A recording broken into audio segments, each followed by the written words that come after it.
Shri Gurubhyo Namaha Harihi Om Vasudeva Sutam Devam Kamsachanuramardanam Devaki Paramanandam Krishnam Vande Jagadgurum Harihi Om.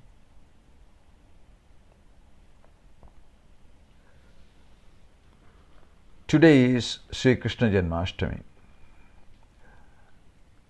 and I'm here to speak a few words about his advent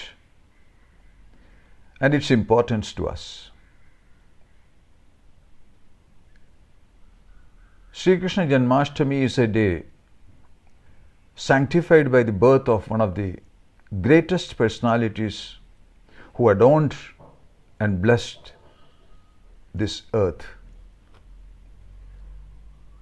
Right from the Pauranic days to these times, volumes after volumes have been written on this life and character of this great personality, Lord Krishna. While Sri Rama of Ramayana has been characterized as the Maryada Purushottama, or a righteous, ideal person, Sri Krishna has been known as the Leela Purushottama, which literally means an ideal, sportive person. Lord Vishnu, incarnated as Sri Rama, embodied in his life all the highest aspect of a householder. And in the case of Sri Krishna, what we see is the all sportive form of Lord Vishnu. Sri Krishna was a man of action who carried out justice and righteousness in every one of his footsteps, a defender of the oppressed, and a great peacemaker and a lover of humanity by all means. Sri Krishna of the Bhagavad Gita is the Yogeshwara, the Lord of the yogis, who steers the hearts of all onward their spiritual path. More than anything else, he is considered to be the greatest karma yogi of all times, who all through the life carried with him a torch of wisdom that lit only the light of unselfishness. He combined in his life all that is best, all that is beautiful, all that is purest, and all that is sublime. As a cowherd boy, and also as a playmate of the gopis in Vrindavan, as a friend and charioteer of Arjuna at the Kurukshetra, as a yogi while narrating the Bhagavad Gita, and to the least as a servant washing the feet of visitors during Yudhishthira's Rajasuya Yajna. Where can we find such a personality unless he is a sportive companion of humanity? That is what Sri Krishna is. Sri Krishna has been an amazing character, presuming himself as the role of an actor par excellence, who lived and moved amidst every one of us, the life of an unassuming earthly being. But don't take him to be too simple. He is not that simple. To those who are perplexed, to those who find him too mystical, Sri Krishna smiles and says, don't be perplexed. Janma karma chame divya.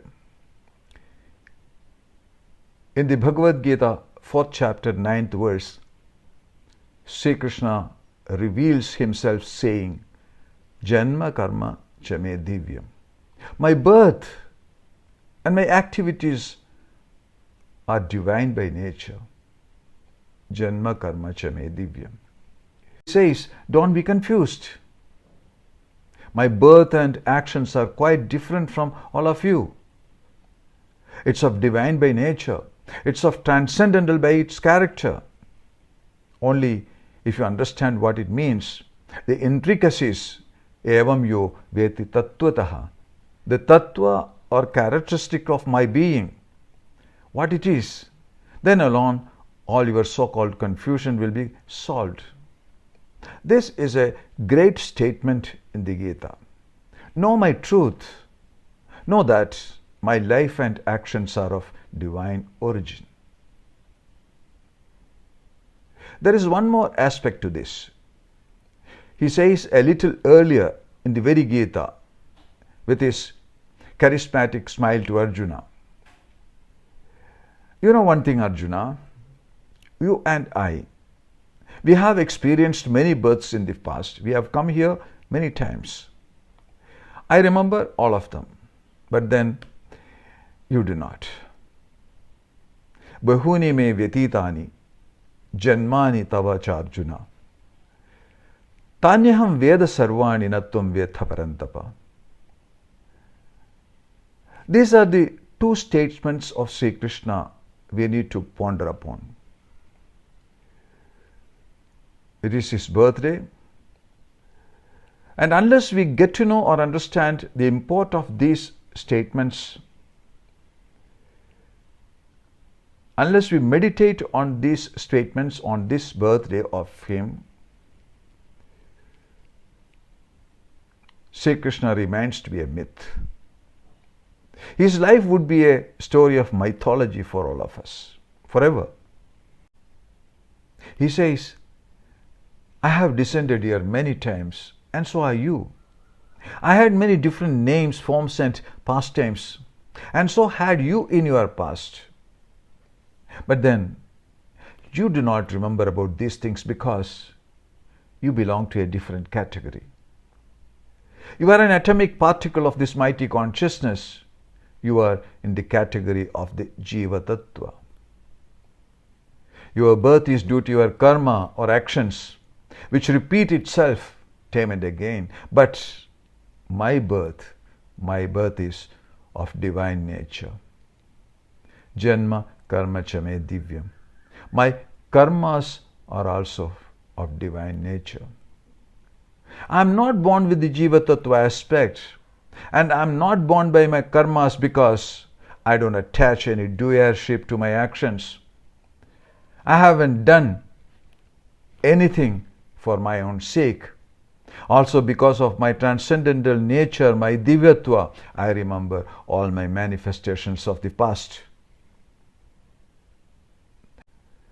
Because of that highest conscious principle ever present, Lord Krishna is constantly aware of his transcendental nature as Paramatman. The Tattva in him is divine itself. A little later he would speak to Arjuna. Arjuna, you are also the consciousness that I am. But in you, that consciousness is blurred. It is blurred because of your mighty ego. Your ego as a doer of all your actions. Only when you realize that you are the maker of your own destiny, only when you know that you are the creator of your future, then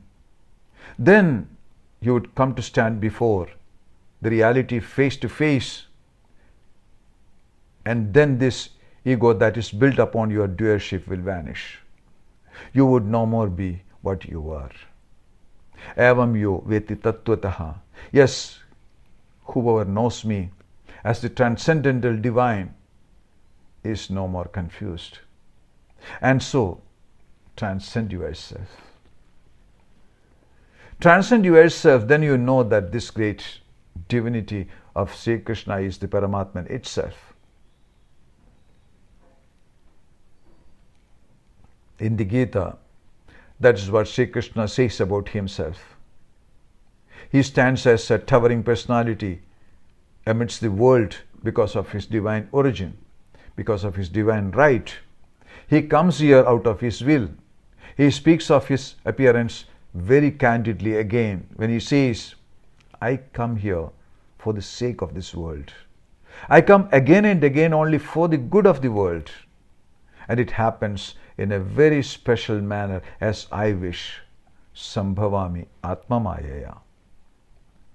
Sambhavami, I fully manifest Atma Maya by my Yoga Maya. And this celebrated day is the day of one of his supreme manifestations in the form of Sri Krishna. Those of you who know about the story of his birth, they would know that, true to his words, Sri Krishna was born beholding his Yoga Maya. He was born as a human being, as the son of Yashoda and Vasudeva, to bestow unto humanity the knowledge of the sublime, his true nature. This narrative of himself should make us believe that the manifestation of him is all precious to us for delivering ourselves unto immortality by realizing that we are one with him. Thank you.